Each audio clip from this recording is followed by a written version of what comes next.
What I needed was not a new weapon, but a new animal. A new animal? Exactly so. You found one? Yes. Here on my island, I hunt the most dangerous game. Most dangerous game? Most dangerous game?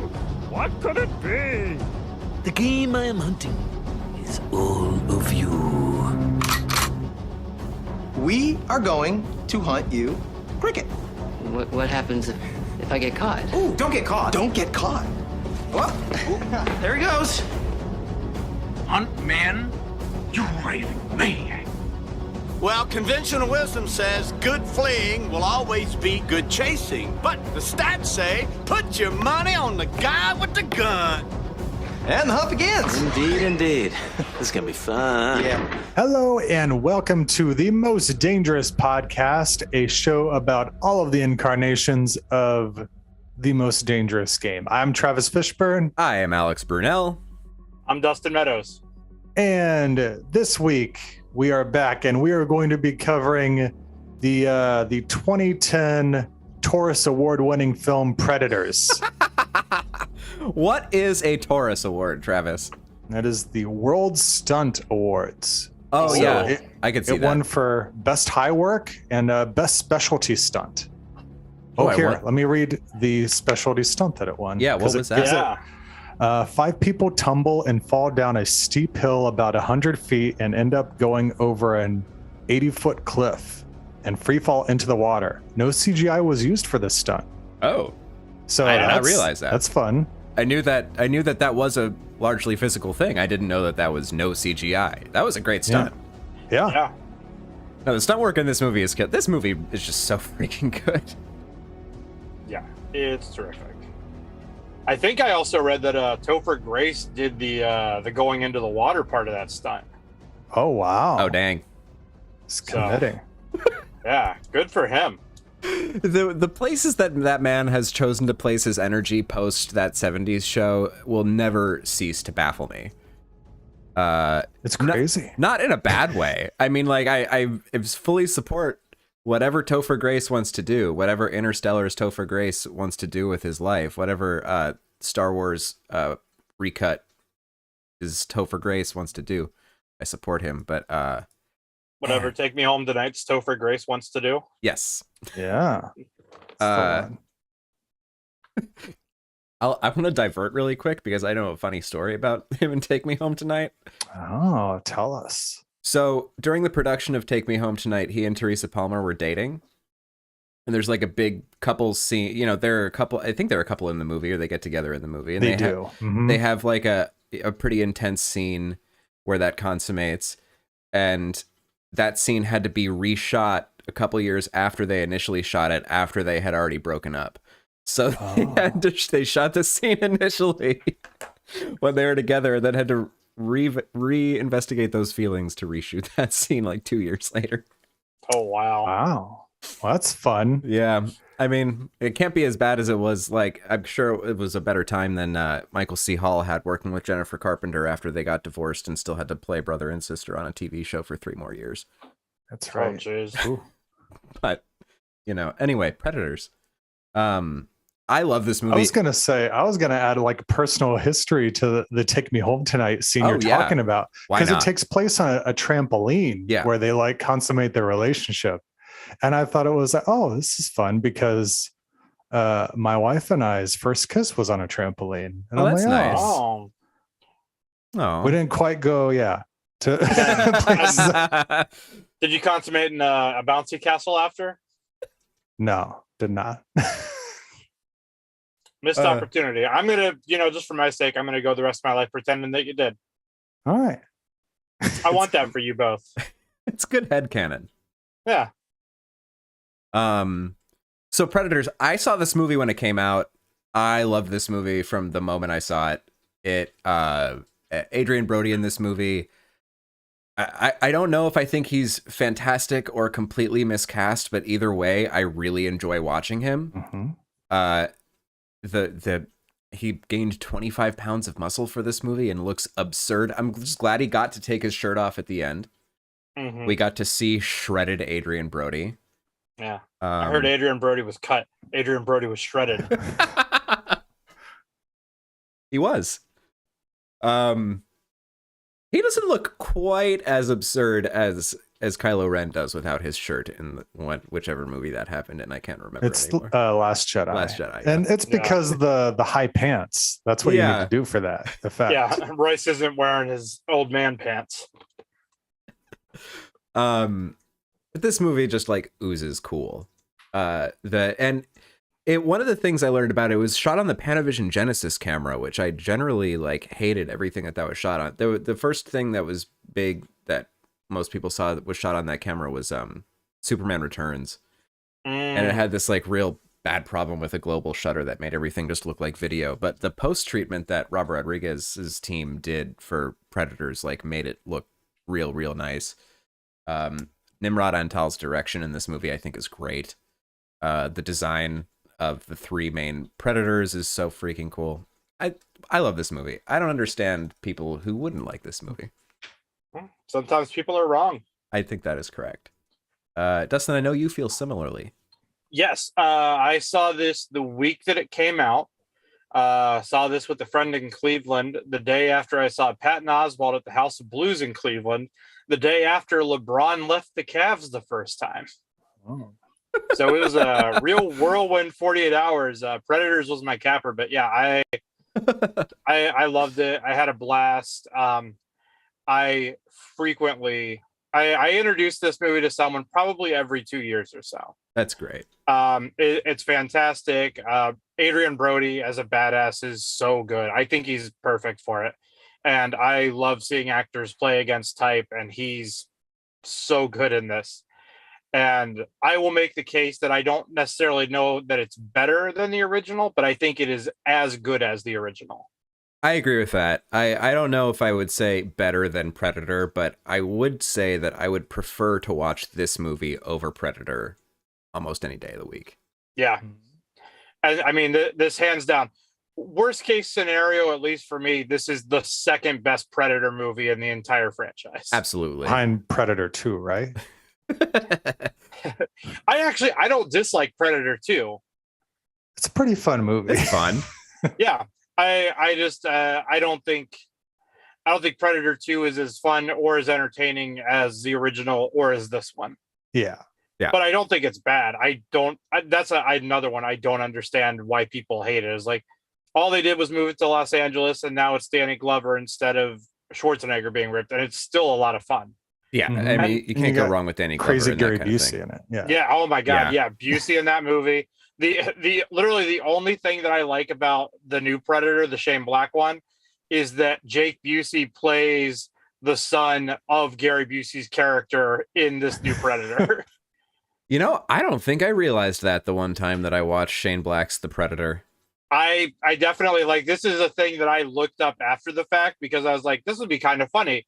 And then they have his character's name listed, and then I go back and everything where I was like, oh yeah, it's the son of Gary Busey's character. I was like, all right, that's pretty great. About the really only funny. Good thing the Predator has going for it. Yeah, I wanted to like that movie so much. I think everybody did. Yeah, it is. I heard so few good things about it. It's the only Predator movie I still have yet to see, just because of that. It's the only Shane Black movie that I cannot defend. So weird. At all. Because he wrote the original. Yeah. And I'm the guy who regularly goes to bat for Iron Man 3. Maybe definitely in the top 5 most hated Marvel movies. It has its moments. Yeah. I liked the feint of the Mandarin not being the real villain very much. I always thought that was really funny and really clever. Yeah, everybody was mad. Oh, you didn't make this the ethnic stereotype that it was in the comics. We're mad at you. It's like, oh no, they created the character in a context that would make sense. Okay, yeah. What an awful person. I really love the inclusion of that character in Shang-Chi. Yeah. Yes. I thought that was great too. One of my favorite parts of Shang-Chi. Travis, you've seen this movie previously, right? This is not your first time. Okay. This is only my second time. Okay. I have not seen Oh. this since theaters. And yeah, it's a great watch. I remembered Uncle Larry having a bigger part in it, but Yeah. you know, it's Lawrence Fishburne, like Trejo has more screen time in this movie than Lawrence Fishburne does. He has more screen time than Really? Cowboy Curtis in this movie. But what Cowboy Curtis does with his screen time makes him. He shot for 2 days on this movie. I learned Fishburne. He Oh, wow. He only shot this in this movie for 2 days, and his presence is so huge in the little bit of time that he's in. It's like the movie is like, for me, the movie is a lot of fun, but doesn't really start until they meet him. mm-hmm. And then it's just like this awesome ride. I like the end, from the moment he enters the movie until the end of the movie. It was like the blink of an eye for me. I didn't even notice all the time go by. Yeah, the pacing picks up the moment they meet him for sure. Which is crazy because I feel like this movie just hits the ground running. It Like, does. Literally. Yeah. Yeah. With it's got like a reminded me even at the time, like, oh, the beginning reminds me a lot of Lost, like the pilot. Sure. Yeah. Yeah. You know, everyone's waking up and they're like, who are we and what's going on? Where are we? Well, I mean, it should. They were both shot in the jungles of Hawaii. Mhm. Yeah. Yeah. But it's a jungle unlike any that Alice Braga had ever been in. Yes. It's because Alice Braga wasn't on the island.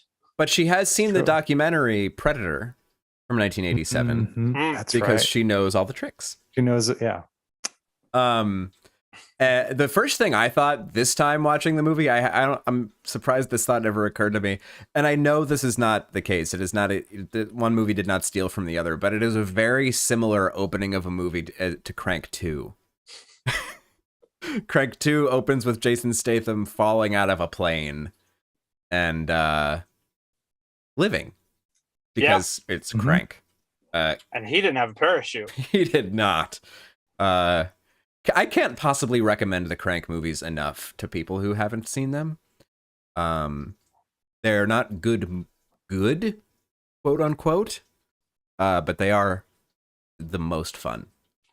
Anyway. I need to give 2 another shot. I love the first one. 2, I thought was whatever balance they struck in the first one. I don't think they found it in 2. Oh no, there's no sense of balance. It's just everything that the first one did. They do the same things, but 200%. Yes.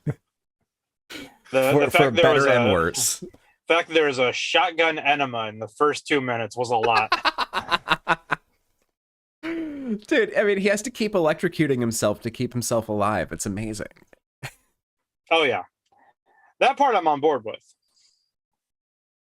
Anywho, the Crank movies are unfortunately not in any way, shape, or form related to the Most Dangerous Game, so they are not part of this subject matter. At least until Crank 3 comes out. Oh my god, that would make me so happy. I don't know if Neville, Dean, and Taylor work together anymore. Oh, that's No. a tragedy. That would make sense since it's been such a long time. Yeah. I've seen one of theirs. Yeah, I mean, Brian Taylor has broken off and done some really good stuff since, I don't know what the last movie they did was, maybe Ghost Rider 2? I think That's Gamer the was the last one, last I thing know. they. Oh, was it Gamer? I think Gamer was after Ghost 2 Rider is more 2. recent. I could be wrong. And man, Ghost Rider 2 is such a bummer because, like, you have a movie directed by Neville Dean and Taylor and starring Nicolas Cage, and it's still just, like, not that good. Anyway, and this movie, and let's be clear, we could discuss any Predator movie in the context of the Most Dangerous Game. We have just chosen to discuss Predators because that is what we wanted to watch. I think this is the one that hews most closely to the Most Dangerous Game. I agree. Because it's to the point where they literally set them up in a game preserve, along with all these other animals to hunt for sport. Right. Yeah, because Adrian Brody says it like there's a line in the movie where he says, "We're the game." Yeah. And the thing, this the closest I think it gets to directly relating to Most Dangerous Game is actually through Adrian Brody's character Royce. When he kind of has this conversation with Alice Braga's character Isabel at one point and describes how he just discovered he liked killing people. He liked hunting people and he liked killing people. And what I found very interesting about that is that this is basically the Zaroff character who has been plucked out of his own game and put into someone else's version of it. Yes. Which I liked that take a lot. Yeah. And then he even quotes Hemingway at one point and says something about hunting a man and killing him, which part of that conversation. Right. And I'd be interested to I'd be interested to know what Hemingway that is referencing and where that came in the history of Most Dangerous Games existence, and if Hemingway was influenced by such. I don't think I read The Old Man and the Sea in school, and I've never read any other Hemingway. There's part of me that just assumes that it's a quote from Hemingway's personal life. It could be. Yeah, it's like, what is that? For whom the bell tolls? Like, no, that's just a thing that he straight up said to another person before he hunted them on an island. I could see that being a reality. Hemingway loved boats, sweaters, drinking, and hunting people for sport. Sweaters was on the list. Yeah. Every photo I've seen him, and he's usually wearing like those big, heavy knit sweaters. Oh yeah, huh? He liked to be warm. He was a comfortable person. A cozy boy. Who does the bell toll for? It tolls for thee. Who else? Okay, so let's talk about the cast, I guess, real quick. Fantastic cast. We talked about Adrian Brody. We've talked about Topher Grace, who and like the thing that develops is we discover all of these characters, that all of these human characters in the movie are predators themselves. Yes. They are all kind of bad people who kill for sport or for work or for whatever, but they are all like murderers for the sake of it. Yeah. Mm-hmm. And Topher is the only one that like his character turn doesn't come until close to the end of the movie, where it's revealed that he is a doctor. We knew he was a doctor. That was part of the established character. But then at the end, he's like, he's a doctor who just likes to kill people. Yep. No real reason, just likes to kill people. Alice Braga as Isabel is a wonderful, tough badass. I felt so bad for all of them having to haul around those giant ass guns like this whole movie. Oh yeah. All the guns are so cartoonishly big, and they just have to. Yeah. Except for Trejo's. Trejo just has like the machetes. The twin submachine guns. Yeah. They're very lucky they all were armed when they were abducted. Yeah. Yes. Yeah. Which I have to imagine was consciously done. Sure. Walton Goggins is in this movie because of course he is. Had completely slipped my mind that Walton Goggins was in this, and I got very excited. And because Walton Goggins, I think at the time I had first seen it, wasn't really on my radar. I didn't start watching Justified until I think the year after this movie came out. I think that's when I fell in love with him. Yeah, so it's exciting. And we have Oleg Taktarov as Nikolai, a Chechnyan soldier. Like we said, Lawrence Fishburne in one of his like most unhinged performances that I've ever seen. God, yeah, he's so good in this. Have you guys seen Lawrence Fishburne be more unhinged than he is in this movie? No, nothing's coming to mind. Have you seen up there? Deep Cover? No. Is a really fun, crazy Lawrence Fishburne, where he's a cop. He's got to go deep undercover and do a bunch of drugs with Jeff Goldblum. Yeah, it's a fun movie. I have not seen that one. That one's been on my list for a minute. Yeah, and that's from directed by 1992. Bill Duke. Yeah. Oh, 1992. Ooh. This is a good vintage. This is a good vintage for these people. Mm-hmm. Yeah. Love me some Bill Duke.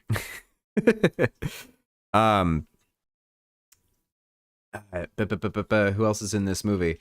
Danny Trejo as Chuchillo. Yep. Which, again, I had forgotten until when the movie started and the Troublemaker logo came up. I'm like, oh yeah, Rodriguez produced this, and makes sense when Trejo shows up. Yep. Well, I'll get back to the Rodriguez thing, because the Rodriguez thing is super interesting. And I guess we also have Louis Ozawa as Hanzo, the Yakuza guy who has 3 lines of dialogue in the whole movie, and he's so good. Yeah. We and got gets one of the best scenes in the whole movie. Yes. And we have Mahershala Ali as Mombasa. And he's credited as his full first name, which I'm not going to try to pronounce. Mahershala Albaz. Yeah, Mahershala Lala Shabzbaz. Yeah, you're right. And like you mentioned, produced by Robert Rodriguez. So Rodriguez had this very interesting. He did a kind of insane thing when El Mariachi got picked up, which was to do as many things as possible to follow it up as fast as possible to confuse people about what his next project actually was. Which is why, like, within the span of like 18 months, Road Racers, his segment in 4 Rooms, and Desperado all came out. Like, he did all of that within a year and a half. And in that time, also, Fox also hired him to write a treatment for a new Predator movie, which was Predators. And it was a version of this. It apparently centered a lot more around Schwarzenegger's character, who ultimately they decided to go a different way, obviously. But like, Rodriguez basically had been kind of trying to and wanting to do a Predator movie since 1994. And then finally got to. And I think that this was the perfect way it could have been done, because to me, this was kind of around the time that Rodriguez's directing work started becoming less interesting, wasn't as compelling as they, like, you know, it's hard to say that, like, Once Upon a Time in Mexico is like a compelling movie, but it is a fun Robert Rodriguez movie. Yes. And it wasn't too long after that I felt that fun kind of drain away to a large degree from a lot of his movies. I mean, I still really like Planet Terror, but I don't think like Machete is like that good. Machete, featuring the director of this movie. Is Nimrod Antal in Machete? Nimrod Antal is in this movie, because I watched Machete the day before I watched this. And Oh, nice. when I was like, wait, that I was like looking him up, and I'm like, oh, he was the guy who gets the weed eater in the face in Machete. Oh, perfect. That is awesome. So I did not remember that. 2010. Yep. I agree to disagree on Machete, because I love Machete. But Maybe I that's just need neither to here nor there. revisit it, but I couldn't see past the fact that like no 2 actors in that movie actually worked together. Yeah. It's like That- it's very hard that's for me to see jarring. past that. Yeah. That's jarring. That's reasonable. you've like- got like De Niro working on another set the whole time. The whole time, and like the whole climactic battle between Trejo and Seagal, neither of those 2 dudes ever were in the same place at the same time. Like, and it's very obviously body doubles when you're Mhm. looking at the other Yeah. one. Such a weird thing too, because they made the movie based on the fake trailer Right. that was in Grindhouse. So they had Right. to Yeah. use all these shots and, you know, paste them and be like, this is where this shot comes in. And this, Right. and like, it's all out of sequence and weird and juxtapose. It's just weird. So, And like that's, I mean, and Rodriguez knows how to work that way. Mhm. You know, it's rare that a director could actually, and that's the talent in and of itself. But I don't think that it's necessarily like something that enhances the audience's experience very much. More it enhances your ability to get the movie made with the people that you've cast. You know, I forgot De Niro is in Machete. I still have never seen Machete Kills. You're not missing anything. It's Yeah, bad. that's kind of what I thought. It is highly disappointing. Yeah. It also has Walton Goggins in it. Really? Very briefly. Oh. Mm-hmm. and Charlie Sheen is the US president. Yeah. Billed as Carlos Estevez for whatever reason. Is that his actual name? I believe so, but that is what he is billed as. Oh.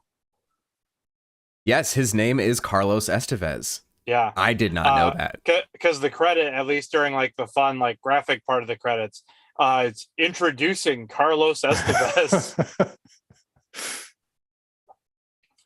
Yeah, I'm gonna watch Machete Kills again just because I haven't seen it since it came out, but I do not think my opinion is going to shift on it. Yeah. Yeah, it's just for whatever reason, I think with the exception of the Mariachi trilogy, I can't speak to Spy Kids because I've only seen the first one, but for whatever reason, entries seem to be a hurdle for Rodriguez, because Sin City 2 is not very good either. Yeah. Yeah, I mean, Spy Kids 2 is pretty good. Yeah, they're consistent throughout. Yeah, I would say the first 3 Spy Kids are all of a very similar quality. Spy Kids 4, not so much. Shark Boy and Lava Girl, totally skippable, and the We Can Be Heroes, which I did sit through, has its moments. Has its moments. Honestly, the best non-Spy Kids movie Rodriguez made is Shorts, in which James, it's a cartoon basically. James Spader is the villain. Kat Dennings is in it, and it takes the non-linear Pulp Fiction approach to the narrative, but in the context of a kids movie.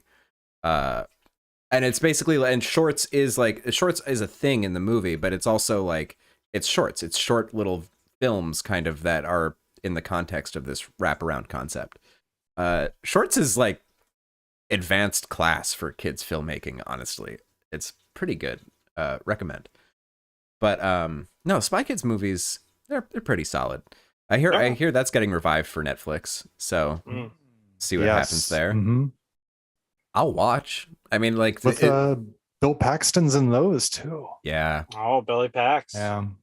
Steve Buscemi. Too, it's so much fun to watch the Spy Kids movies knowing that Machete is the same character. Yeah, Uncle Machete. I did not realize, because I had only like recently watched Spy Kids movies, and I'm like, oh wait, Machete originated in these? Yes. Uncle Machete from the Spy Kids movies spun off into his own insane, hyper-violent thing. I kind of feel like if he ever got to make Machete Kills in Space, that would actually maybe be really fun. I thought you were going to say they would tie it back into Spy Kids and make it a kids movie. Oh, that would be great. I would watch Machete Kills in Space rated PG. rated TV 14. Yeah, okay, so that's our digression on Robert Rodriguez, I think. Predators. What else about this movie? I don't know how to discuss this really as it relates to Most Dangerous Game in specific ways, because it doesn't in specific ways. There's some traps early on in the movie that is a very cool trap sequence. Yeah. And those were, I mean, I guess they are for the similar purpose of, when they're being, pursued and they're setting the traps for Zaroff. Right. So the trap set for the hunter. And there are a lot of very similar traps as we've seen in other previous adaptations, like the giant log swing, the spike pit, those classic jungle traps. The falling like spear, like wood daggers or whatever, that whole thing was very intense. There were a lot of those rigged. Yeah. That sequence is super, super good. Them being hunted by hounds. The hounds are very cool. Yeah. I think also too, outside of the original, this is maybe the most working knowledge we've seen in characters as far as like hunting is concerned. Yeah. Because like Royce is just rattling stuff off like throughout. And there's like, there seems to be more knowledge is more of a factor in this one than a lot of the other ones that we've watched. Yeah, like the realistic chance of survival is higher for these people than it is in a lot of the Most Dangerous Game things we've watched. Yes. That's why they were chosen. Yeah. For its jungle, its game, its rules. Yeah. Oh, I've got a few taglines here. Oh, I like taglines. Cover the tag. We've got Fear is Reborn. Okay. That's okay. The Hunt is On. Pretty good. This summer, Fear is Reborn, which is just repackaged alternate thing. This one I like. The Most Dangerous Killers on the Planet, but this is not our planet. That's good. Yeah, that's the one from the trailer. I like that. I mean, if there's one criticism, I would say that like it takes these people a little too long to figure out they're not on Earth. I think it's like 20 minutes into the movie before they finally realize. Before they see the skyline and yeah. Like, oh. Yeah. I mean, to be fair, I feel like, because I mean, they don't see any of the creatures before that point, really. Like they find the crate, but with like remains that they can't really identify. I mean, Yeah. I feel like that's a normal amount of because like it. I think the it, compass and the sun, like the compass that- definitely seems to be a tipping point. And Yeah. That's it's not, more like, lost stuff. yeah, Maybe like we're on the island. that's true. That's true. That could be like purgatory indicators, like because that is a brief thing. Yeah, I think at that point they're like, this is because he even says like that's a problem. So like I think they're kind of coming around on the idea at that point. It just doesn't become clear until like they see the skyline and like the other planets looming closer and everything. Yeah. Sarah makes the comment, Forrest Whitaker should take some notes from Lawrence Fishburne about how to be unhinged. I mean, that's yeah. I feel like he gets pretty close at playing Saw Gerrera in Rogue I was gonna One, say that's some personally. jabs at Saw Gerrera. Yeah. Something I wanted to say before I forget about, since we mentioned the trailer, I still remember, like, I rewatched the trailer again last night after the movie because I had this specific gripe with it when I saw it. There's that really cool shot after they escape Lawrence Fishburne's hideout, where the Predator trains like its little triple dot sight on it, on Brody. And in the trailer, you see one, and then you see a bunch of them just like pop up on him in the trailer. And I remember I was like, oh, that's gonna be really cool. And then I got like was watching, I was just like, there's just one. They lied to me. Yeah. No, I remember being somewhat disappointed initially with this movie, realizing, oh, there's only 3 Predators. Okay. Which is still exciting. Yeah. But it's like, it's the same disappointment you have with, I mean, I know everybody's disappointed with Alien 3, but the initial trailer for Alien 3, I remember like promising like the aliens coming to Earth and it being a much larger movie than it was. Yeah. Yeah, this was, I was more like, I wasn't disappointed that it was just the one. I was angry that they felt the need to lie about it, which, like, I mean, trailers do that all the time. They'll include, like, I understand including stuff that you might not know is not going to get cut from the movie until that point, because a lot of the time these trailers are cut usually months before the final release is done, which I get. But, like, I have to imagine there's no version of that script where that happened. Like, there's like, oh, this will look really cool for the trailer. Actually, let's shoot this. Oh, actually, according to what I read, I think it was Rodriguez who, in the rewriting of the script to decenter on it's Dutch, right? That was Arnie's character. Dutch from the original, yes. To take the focus off of Dutch and refocus the script. The part of the thing was there were going to be like 200 predators on the planet against these people, and Nimrod Antal's correct rebuttal was that if there are 200 predators, these 8 people have 0 chance of survival. Against 3 predators, perhaps. But just like, it's the same thing of like the alien from Aliens coming to Earth. If the alien is on Earth, Earth is dead. Like, we are just screwed. Like, if that's the thing to me that Alien versus Predator Requiem got so wrong, is this like, if the aliens are in a city, humanity is done. Yeah. So like, I get why that was changed, but briefly there was the concept to do that. So sure, but there's no way they shot it that way. No, That's absolutely what I'm not. saying. Yes, that is correct. Yeah, like I could absolutely buy that it was talked about in the pre-production and in the writing and the rewrite process. Yeah. Totally buy that. There's no way they shot half a movie with 200 predators and then decided to go with 3 though. That's what irks me. And in general, it irks me when movies do that to begin with. Like when they just straight up is like put stuff in that, or like put stuff in out of context. Yeah. So yeah, Marvel has refined this lying in the trailers thing. I don't know if you guys have seen like clips or screenshot comparisons, but they will do some like wild stuff where they will just like completely Infinity War they did. There was a whole lot of stuff like that, just completely removing characters from shots or like recoloring stuff and just like totally biffing it for the trailers just to entice the audience and not reveal too much but still put in the cool moments. Well, they did it with No Way Home, where they straight up digitally painted out McGuire and Garfield in that big like shot of them all like swinging the at each swinging other on in the shot? Statue of Liberty. Yeah. Yeah. Man, No Way Home. Anyway, what else about Predators? Oh, the Predator camp. Let's talk about how awesome the Predator camp is in this movie. The design of this thing is so freaking cool. They're weird ceremonial totems that they have.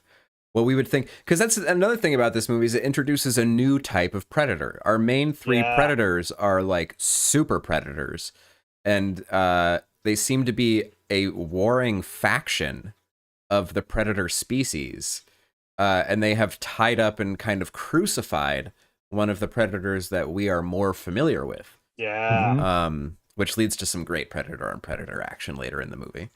Yeah, it does. But this set is so freaking cool, and I love how much time the movie does spend on this set early and late in the film. I love that it wasn't just like we saw it once and then we go away.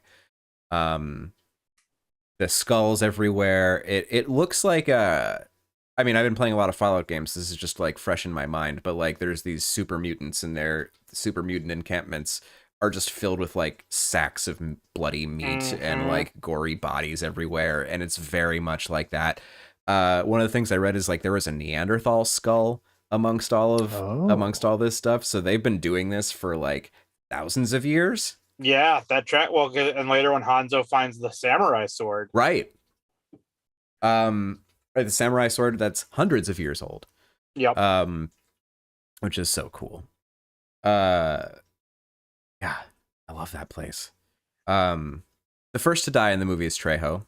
Bit of a bummer, but it's a very cool, like, using the sequence of the predator mimicking his voice, trying to lure the rest of the people to his body. Very cool little scene. Yeah, God. Oh, and that nasty little spring trap that they have too. It looked like that was just like knives that shot up out of the ground. That looked like it would have really cut you up bad.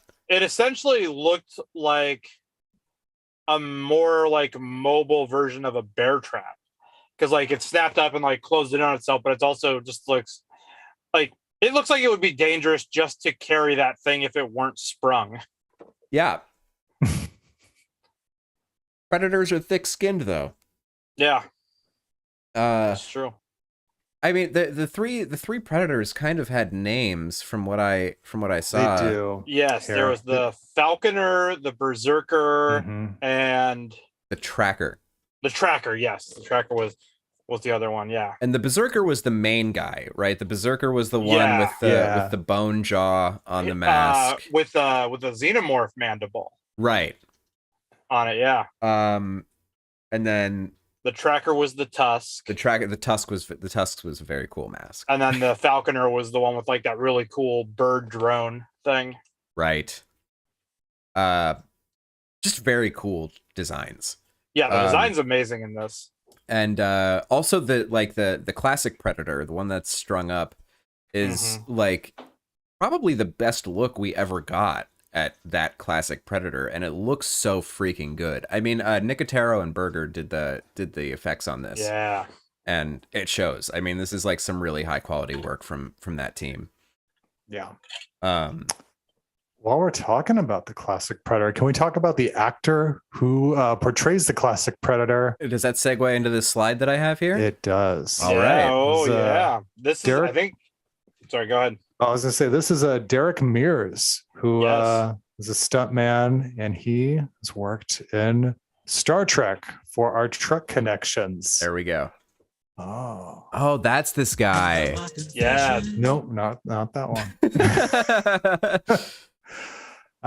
It's in there somewhere. All right. So we got Derek Mears is a stuntman and stunt actor who performed stunts in 2 episodes of Star Trek Enterprise. And so we see here he's pictured as an Orion guard. Yeah. And he was apparently according to what I'm seeing here on Memory Alpha, he was the first choice that Abrams had for playing the long-faced bar alien in Star Trek. The interesting. O9, if you remember him. Yeah. Yeah. But he was unable to shoot because of his schedule and recommended Douglas Tate, another actor who got the part. Yeah. Derek Mears, the most recent Jason Voorhees in the Friday the 13th remake. Also, Kick Puncher from Community. That's why his face is so familiar to me. Thank you. Yeah. Oh my God, he's Kick Puncher. Yeah.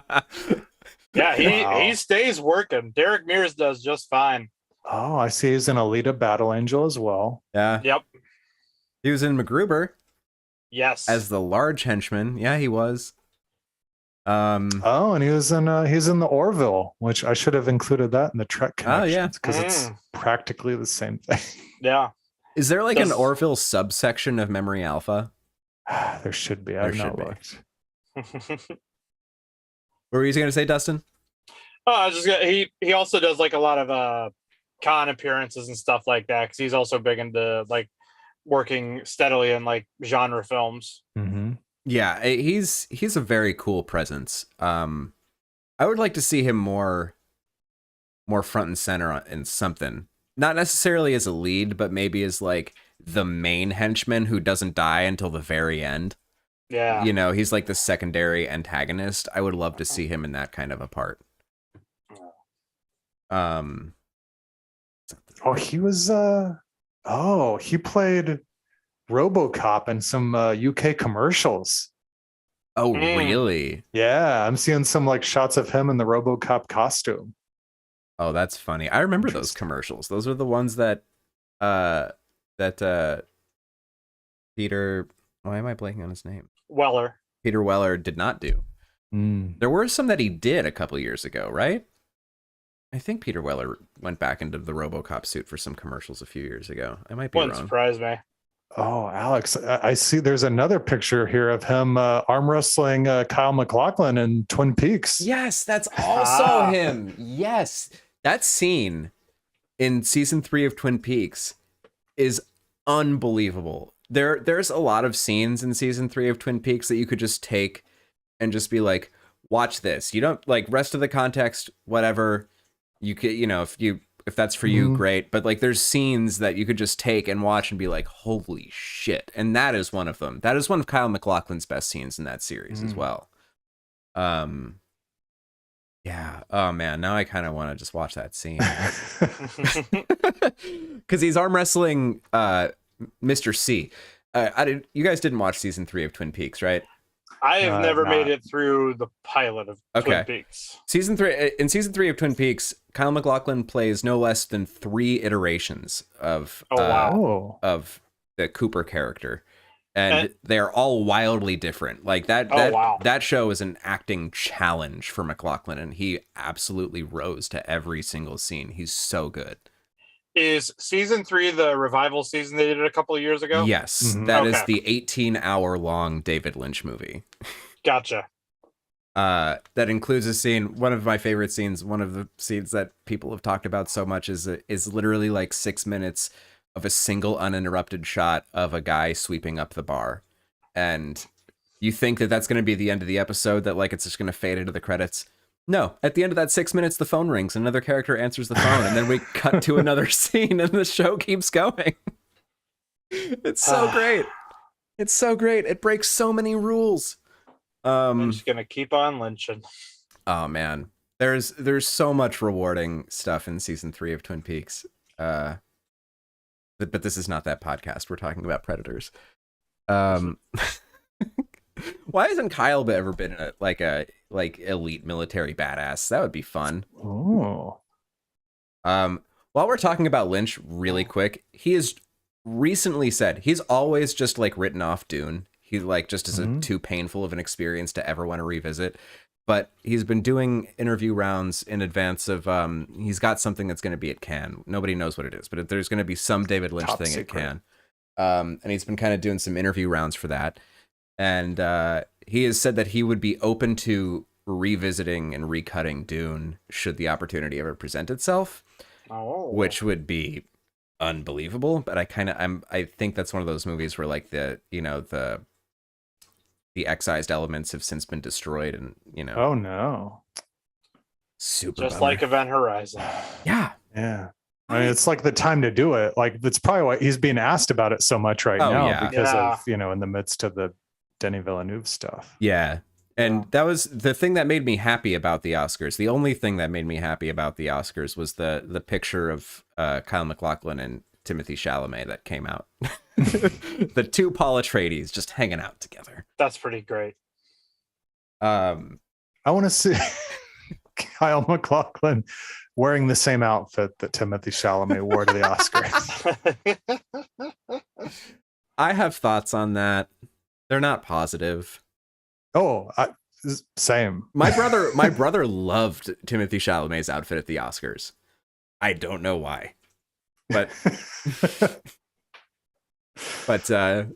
yeah, my brother and I usually agree on most things of that nature. But he liked Timothy Chalamet's boy chest that he wanted to show off at the Oscars.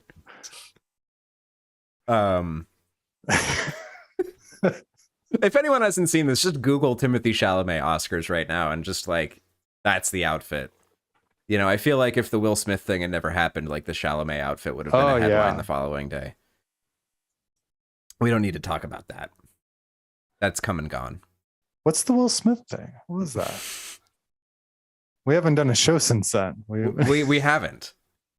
And we don't need to. What else about Predators that's really fun? Yeah, we've talked about Lawrence Fishburne. His character has been trapped on this planet for we don't know how long, but a significant amount of time. However long 10 seasons is. However long 10 seasons is. And he has an invisible friend that he talks to. Oh, yeah. I love that. That's so good. Which is like, I remember my first time seeing the movie and not really realizing that the character was insane until he just started talking to no one off to his right. Yeah. And then it's like, oh, he's truly batshit. Maybe he's plugged into the Matrix right now and he's talking to Tank or somebody. The streams got crossed. Yeah. Oh, theory of total media interconnectivity. Mm-hmm. That's what's going on there. Yeah. That is Morpheus stuck in a really messed up Matrix This simulation. is where Morpheus ended up and why he's not in Resurrections. There you go. His eternal existence was doomed to the Predator hunting preserve planet. Oh no, the Predators hacked the mainframe. I mean, they could. I feel like they could. Yeah. I would love that crossover, actually. Predators and Matrix crossover. That would be real weird. Yeah. Everyone was always just so on board with getting the alien Predator thing going. And then it happened and everyone was like, why do we want this? I still think that first Alien versus Predator movie is great. It's fun. Yeah. Upon a rewatch, I like AVP a lot. I used to be a very staunch advocate for Requiem. And then I rewatched it in the last 2 years. It's like, oh man, this is like, it's so much slower than I remember. It's like, such dog shit, that movie. When the action and the violence does happen, it's great. But yeah, sure. Oh boy, there's so much shit in between that I had forgotten about. Yeah. But yeah, that first one's solid. I'll go to bat for that. The first one's so fun. I don't know what an audience was expecting out of a movie based on a concept as ridiculous as Alien versus Predator. Yeah. And that movie delivered on everything I wanted out of that concept, quite frankly. Yeah, you got everything it said in the title. Yeah.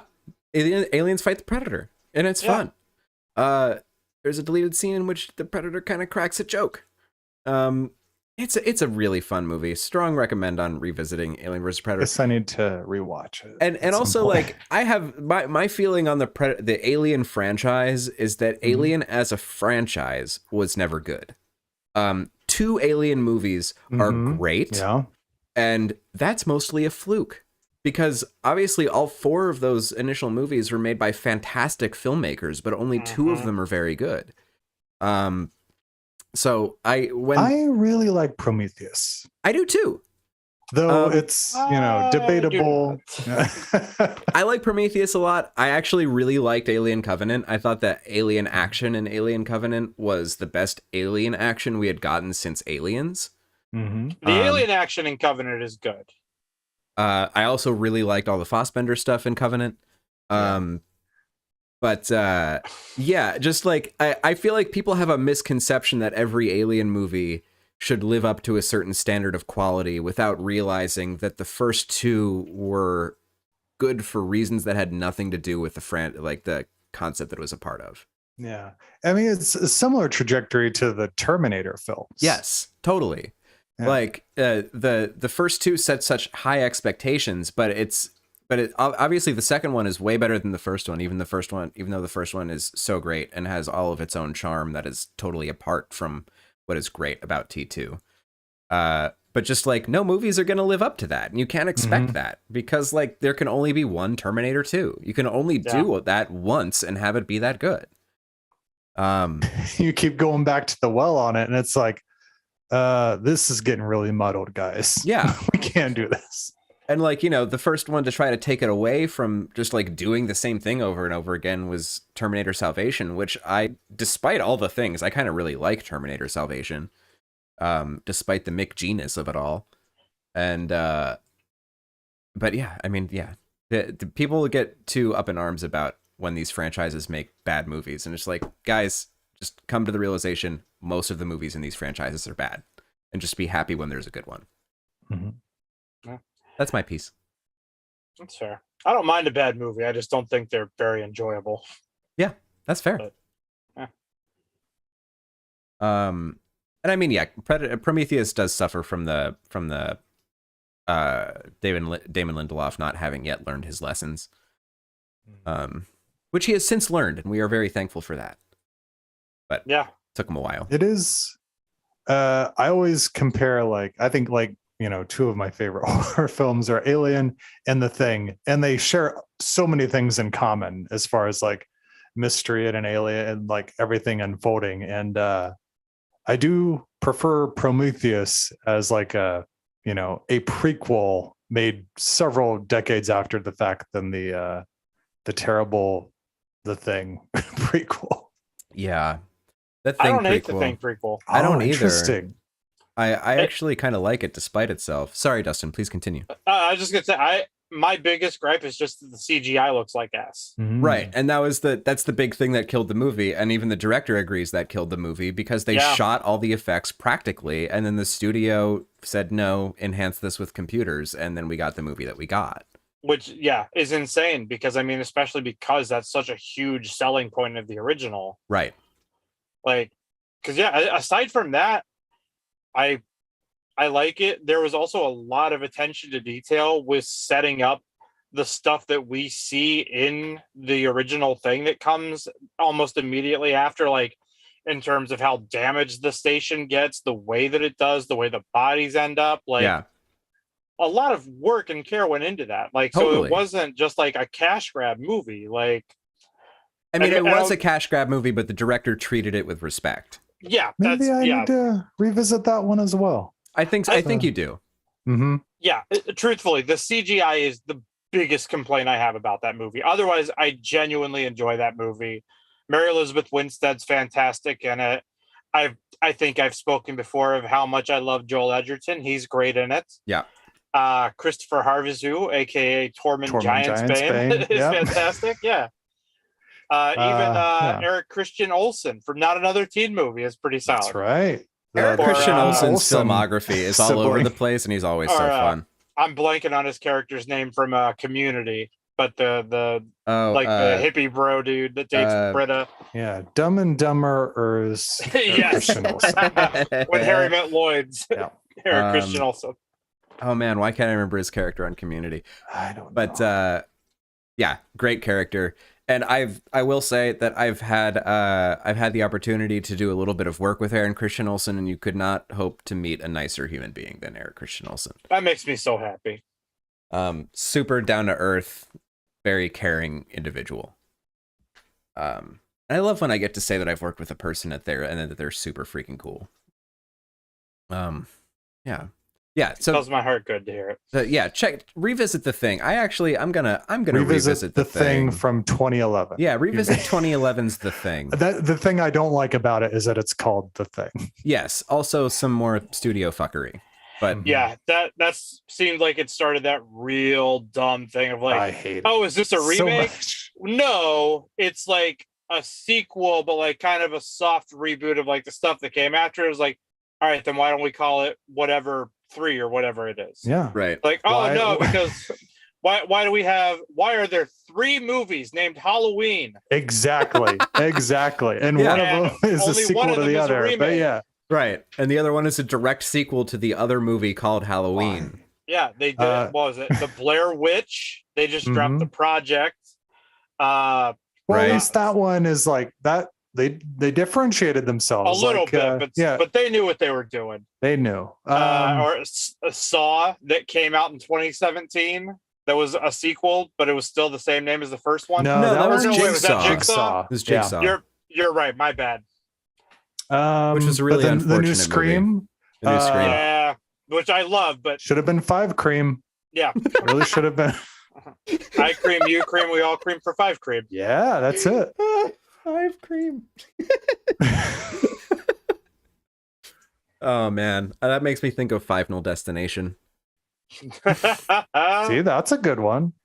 Yeah. Oh, they did the Final Destination for the 4th one. That's true. They did do that, and then just went with Final or Final Destination 5 or whatever they freaking called that movie. The one with David Koechner. Yeah, the one with David Koechner. They're not one. Just for anybody who hasn't visited the Final Destination movies in a while, I will just say, first one great, first 10 minutes of the second one great, third one great, you're done. That's it. Yeah, In I my think that opinion. tracks. I still enjoy all of them, but yeah, I think the first 3 are definitely, yeah, those are the highlights. Have you guys ever watched the original DVD of Final Destination 3? No. With is that the one that are you talking about the jump to a death feature on there? No. Oh yeah. Though I've there heard- is a no. jump to a death feature, but there was it was basically a choose your own adventure DVD. It Mhm. presented Oh. a different cut of the movie where you could choose character actions at certain points, and it doesn't change the narrative too much. Like you know, like in one way one of the characters survives to the end, and the other way that character doesn't, but neither of them, it's not the main characters. The funniest one is you can select for them to not get on the roller coaster, and then the movie ends after 10 minutes because they just leave. And then there's like what's the movie that did like the postscript, the first, like, was it Fast Times that did like the picture and then this is what they did later in life kind of thing at the end of the movie? Animal House did Oh, that. Animal House, That yes. sounds yeah. So it does the Animal House thing for all the characters, and then the credits start rolling, and then it's like, did you really want to do that? And then you can select to go back and choose for them to get on the roller coaster. It's a super fun DVD experience Wow, that that's like fantastic. did not get ported over to Blu-ray, which is a crying shame. I Yeah, was just about to ask. That's a huge bummer. I do have a fan-made bootleg version of the Blu-ray that remade the Choose Your Own Adventure. Do not worry. That's pretty great. But it was Choose Your Thrill, maybe was the like subtitle on the right. DVD. Choose your destination.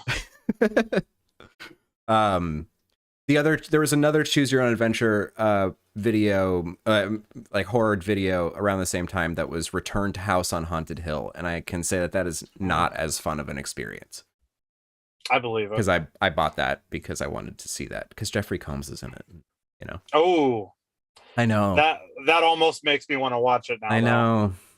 You know, you can borrow my Blu-ray sometime if you want to just get like real wasted and choose your own House on Haunted Hill destination. Yeah. I mean, I genuinely enjoy the remake. So The House on Haunted Hill remake is pretty good. See, Final Destination 3. I've never seen. Really? oh, that's a fun one. Also all I starring know- Elizabeth Winstead. Yeah. Oh, wow. The only thing I remember about it is I was working at a movie theater at the time it came out. So I know the end credits song very well, which is Love Train by Tommy Lee. Wait, Tommy Lee and not Methods of Mayhem? No, just Tommy Lee. Yeah. Oh boy. The Methods had just like ditched Tommy Lee by that point, and he was just a solo artist. They, yeah, I don't remember enough lyrics to that the Methods of Mayhem single to reference it. Do you mean Get Naked or Crash? Where's the one where someone's sleeping on a certain kind of stain? That's the only lyric. That would be Get Naked. Yeah, Okay. that sounds right. That's featuring got Fred Durst, Lil Kim, and that's George it, Lil' Clinton. Kim. George Clinton? Yeah. Wow. I think he's in the video. I don't know if they sample it or he actually laid it down, but there's a part in the song where he goes, doing it doggy style. Oh, right, because that was like, it was kind of a new metal thing, right? It was kind Yes. of, yeah. Oh, man. It was rap and heavy metal at the same time, if you can believe it.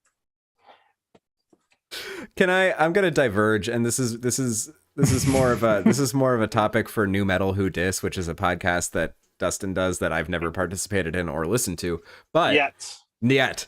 But should you ever want to talk about Vanilla Ice's 1997 comeback album? Oh, Hard to Swallow? Hard to Swallow, produced by Ross Robinson, which features the new metal version of Ice Ice Baby known as Too Cold.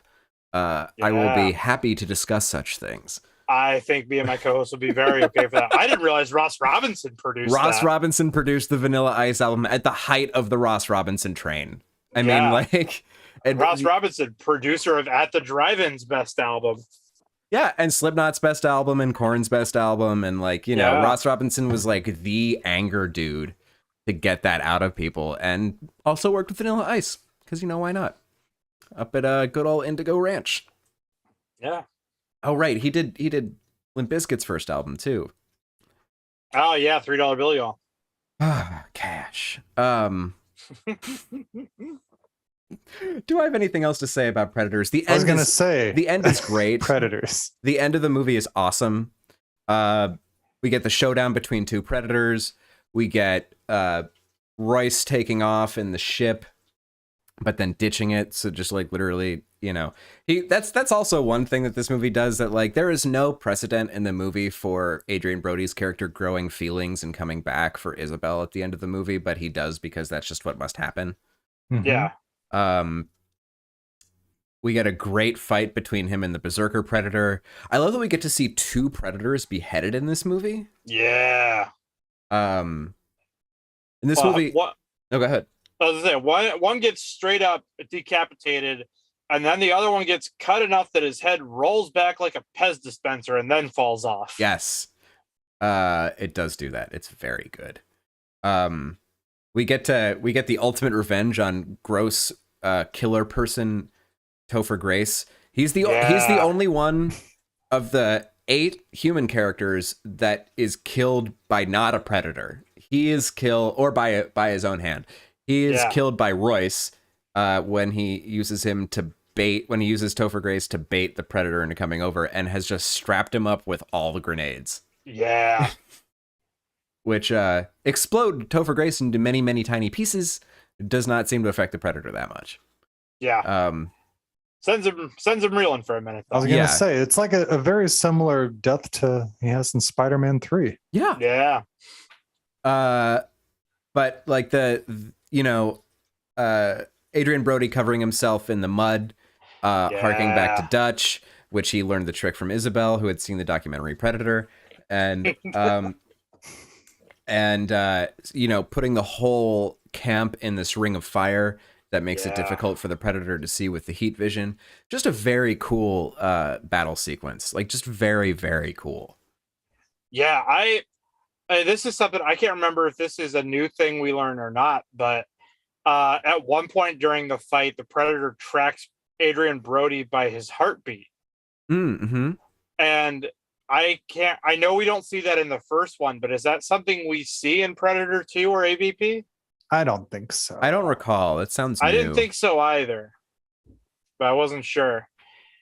We also get that really great moment too, when after Royce comes back to rescue him, where Topher Grace, fool that he is, tries to get the drop on a guy that has just been steady holding his own the whole movie, and then gets his little pocket knife jammed up into his chin.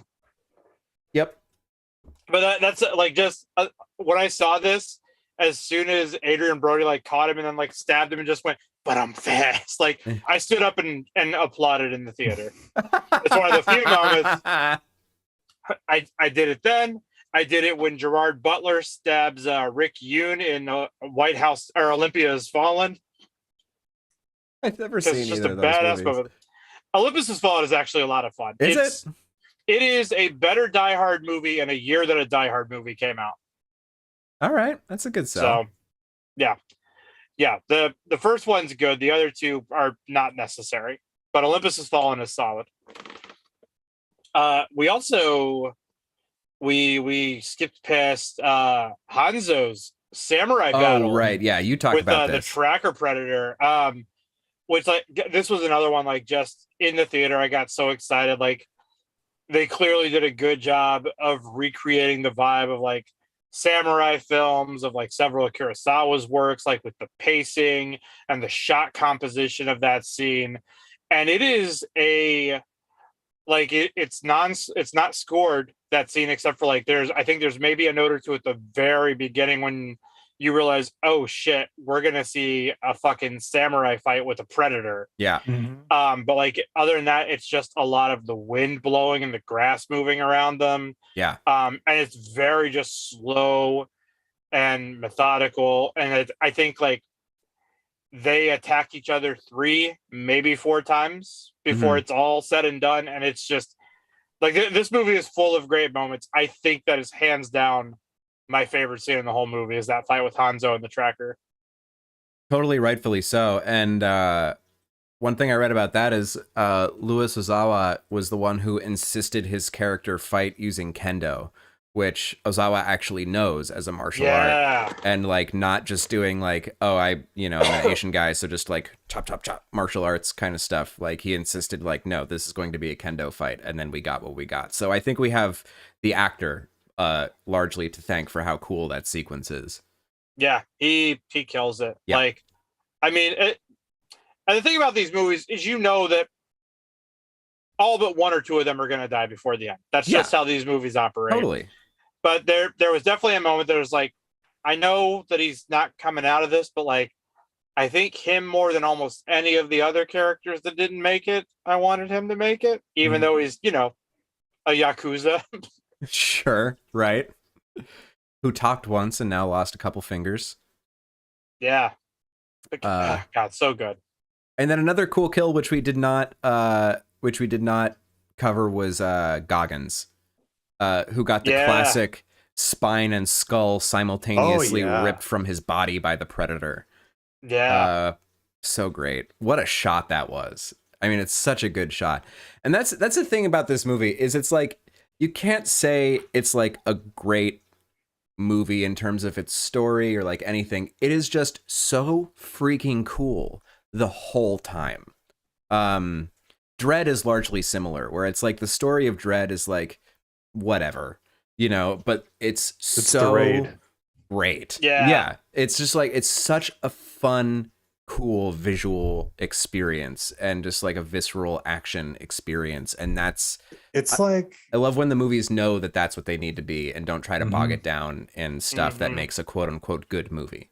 Sorry, please continue, Trav. I was gonna say like Dread and Edge of Tomorrow are like the 2 best video game movies that are not based on video games, but they feel like it. They create the vibe. Yes. The feeling. Yes. The visceral feeling of playing a video game. They really do. Also, as someone who only just saw both Raid movies in the last year or so, I will never be mad anytime someone's like, oh, this movie's just the Raid. I was like, oh, okay, none of that sounds like a problem. Right. Give me as many iterations of the Raid as you want to. Like I'll take it. It's almost just single location, nonstop action in a fairly short time frame. Yeah, I'm fine with that. Yeah.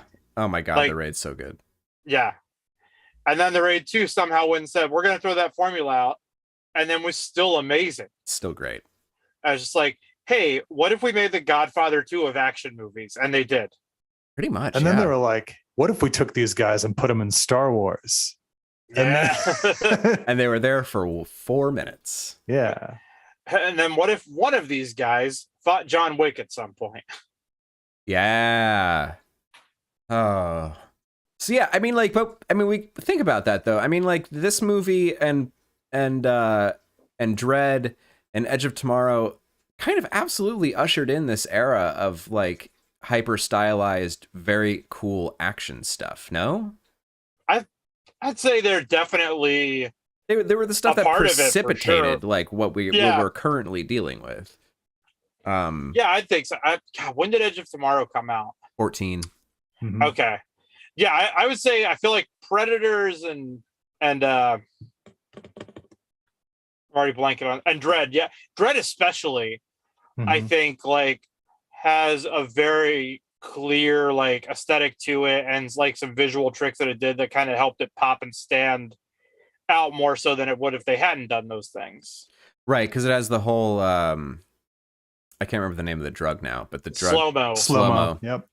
Which is like one of the coolest visualizations I've ever seen in a sci-fi action Oh movie, yeah, anything.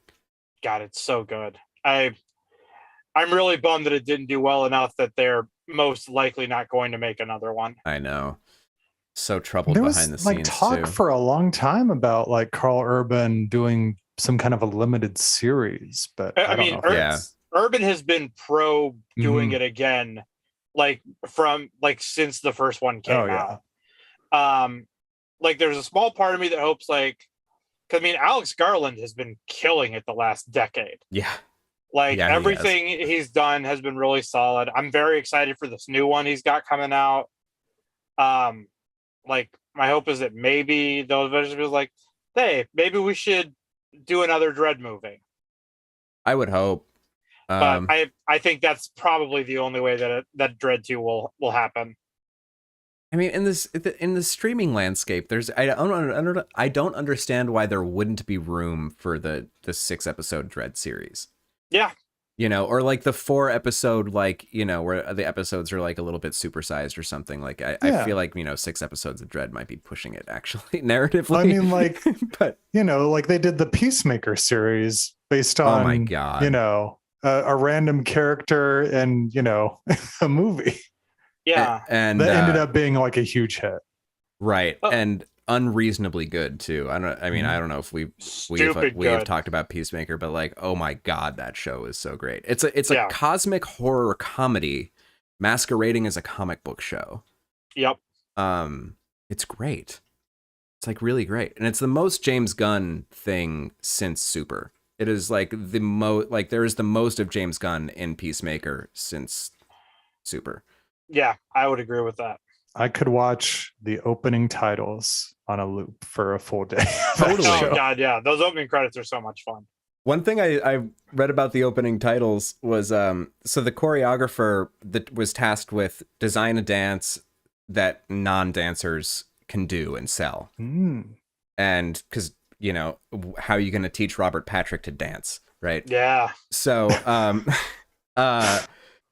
but when she came in, because they were all rehearsing it by themselves because it's COVID, so they were all rehearsing by themselves, and they got to come together and rehearse before shooting it. And the person that helped them rehearse, in addition to the choreographer, was the choreographer's husband, Alan Tudyk. Oh, wow. So Alan Tudyk also just hanging out with those people on that day. It was so fun. Like, I was like, I would have totally been like, Alan Tudyk, like, let's get you in like one shot of the show somewhere. Apparently not. I know. And canonically, now in canon, in DC movie canon, Aquaman fucks fish. Yeah. Thank you, James Gunn. Or, well, allegedly, because I think he even says, I hate that rumor. Yeah, but then the Flash is like, it's not a rumor, and then he just goes, "Fuck you, Barry."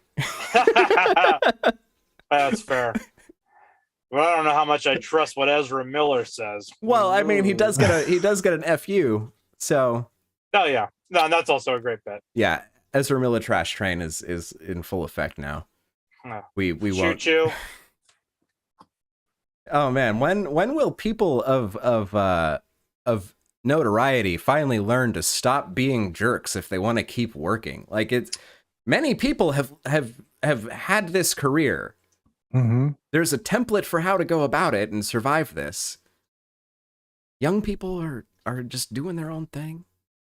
Yeah. Whatever. Apparently, Ansel Elgort is in this similar situation. Really? Oh no, Yeah. what'd he do? Mhm. Oh, I mean, I don't know all of the details about it, but I mean, he was very non-present for all the West Side Story promotional junkets and everything. That's a dickhead move. Yeah. I'd be so stoked if I was in a Spielberg movie at any point in his career. Who is that? Well, I think he was stoked. I think he just didn't do some correct stuff. Who is in his personal life? Ansel? Is that young Han Solo? No, he that's was all almost young Nevermind. Han Solo. Oh, that's all yeah, then. he was Right. Yeah. It's Baby Driver. Yeah, Oh, Baby Driver. Right. That's okay. I don't like his face. I should watch Baby Driver again. Because even I didn't love Last Night in Soho as a complete thing, but the direction, Edgar Wright is never a bad director.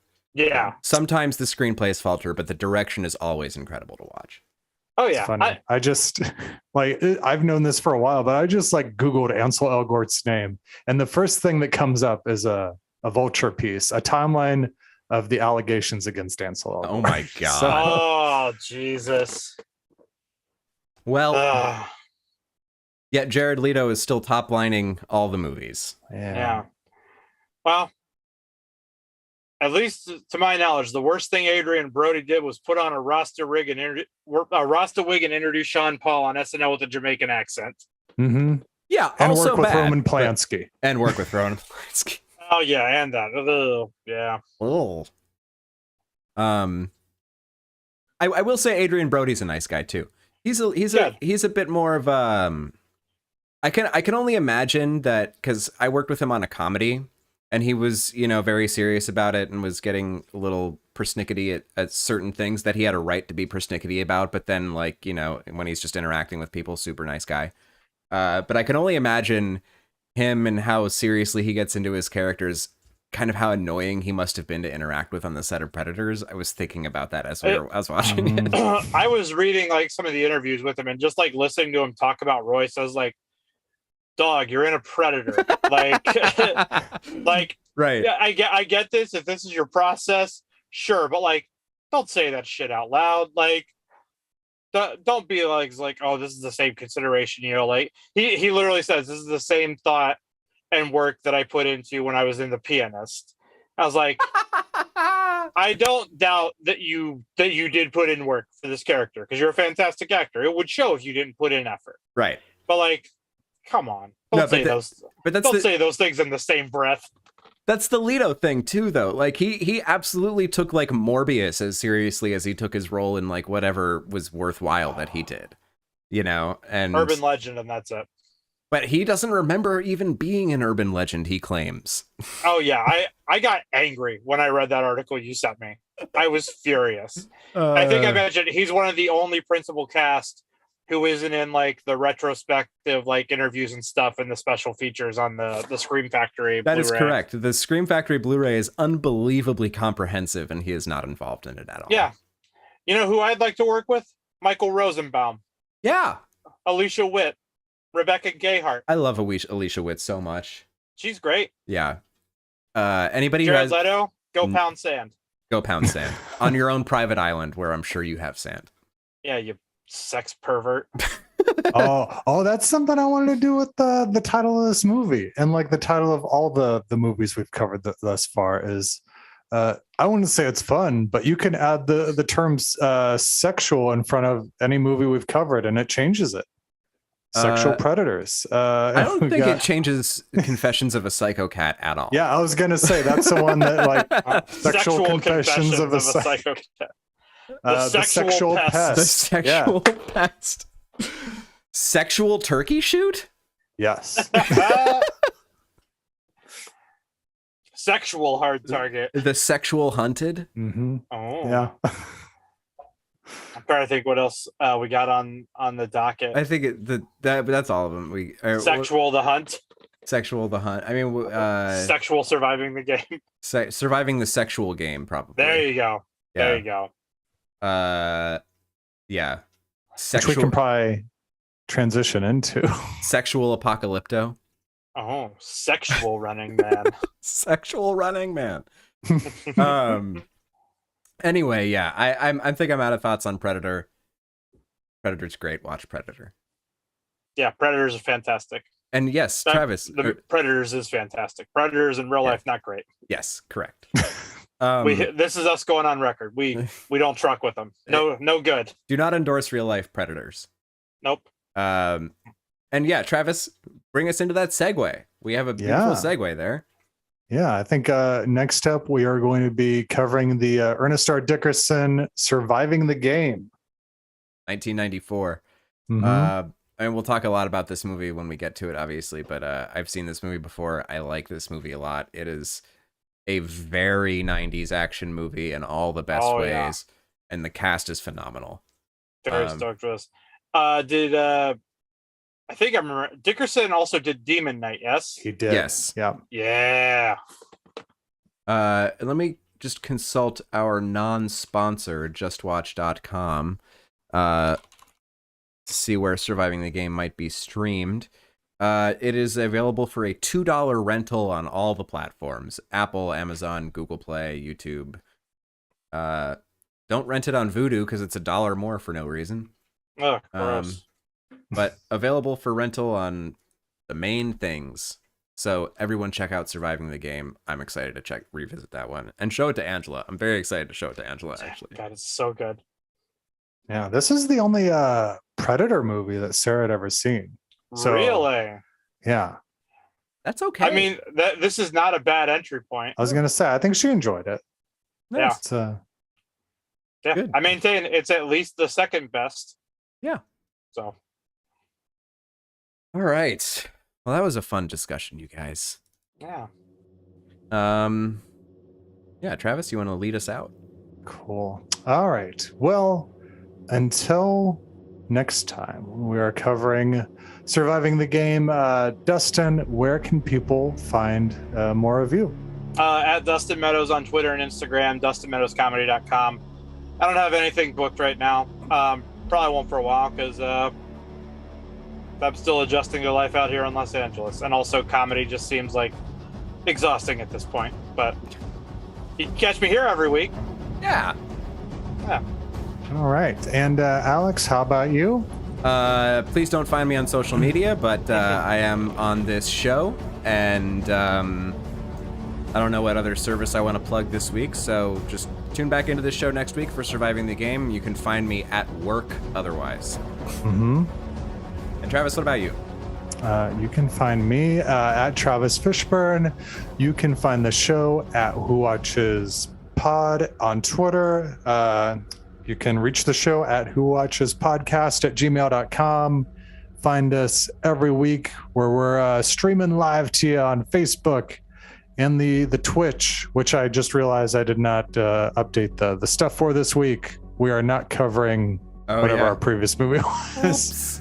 All right. All of our Twitch viewers are very upset, and YouTube. And like, subscribe, and leave reviews and feedback and comment and share and all the stuff. Wow. And so until next time, stay alive and survive. So that's your most dangerous game.